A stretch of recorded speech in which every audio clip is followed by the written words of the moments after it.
نبی اکرم صلی اللہ علیہ وآلہ وسلم نے فرمایا، تین لوگ ایسے ہیں جن کی طرف اللہ تعالیٰ قیامت کے دن نہ رحمت کی نظر سے دیکھے گا، نہ انہیں گناہوں سے پاک کرے گا، اور ان کے لیے دردناک عذاب ہوگا۔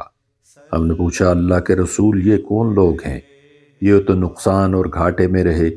آپ نے فرمایا، احسان جتانے والا، اپنے تہبند تخنے سے نیچے لٹکانے والا، اور جھوٹی قسم کے ذریعے اپنے سامان کو رواج دینے والا۔ نبی اکرم صلی اللہ علیہ وآلہ وسلم نے کبیرہ گناہوں سے متعلق فرمایا، اللہ کے ساتھ شرک کرنا، والدین کی نافرمانی کرنا، کسی کو ناحق قتل کرنا اور جھوٹی بات کہنا کبائر میں سے ہیں۔